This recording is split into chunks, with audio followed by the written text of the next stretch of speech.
Terrace पे आकर हर एक पौधे को देखने की मेरी आदत है।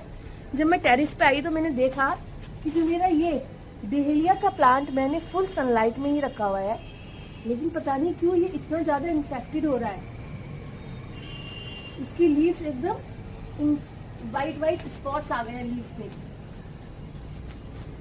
आप देख पा रहे होंगे। चलिए इसका ट्रीटमेंट करते हैं।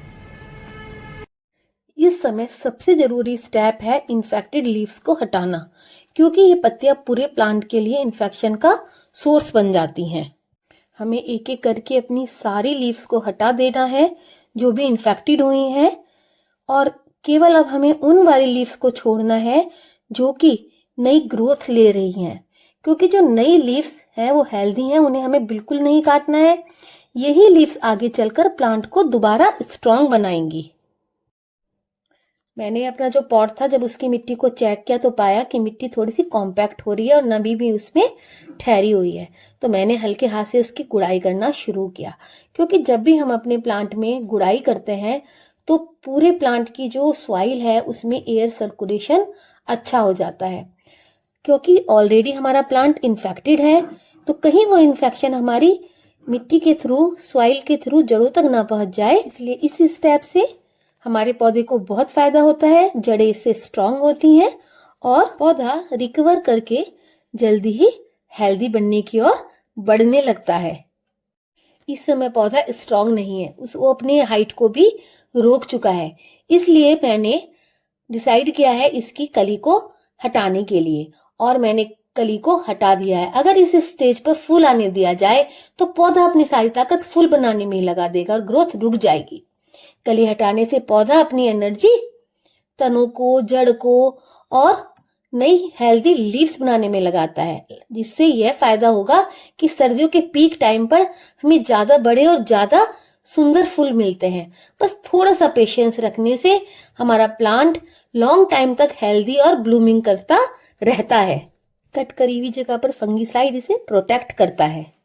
इस प्रॉब्लम के सोल्यूशन के लिए मैंने एक स्प्रे बनाया है।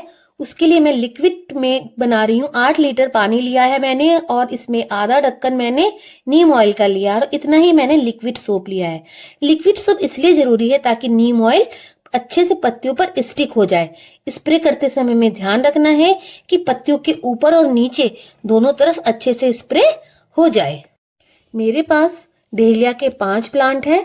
प्रॉब्लम होने लगी है दूसरे प्लांट्स में भी।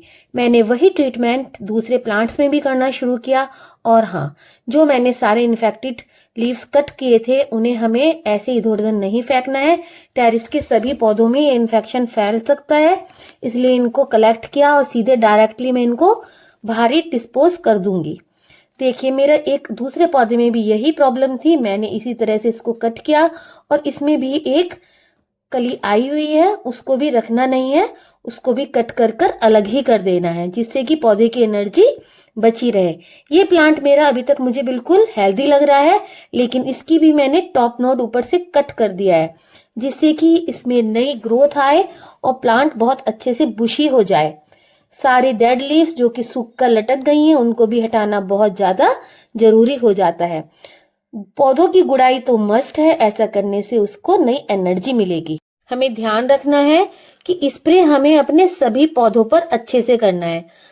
फंगस अक्सर पौधों की जो लीव्स होती हैं उसके नीचे वाली सतह में छिपा रहता है। नीम ऑयल पौधों के लिए बहुत सेफ है।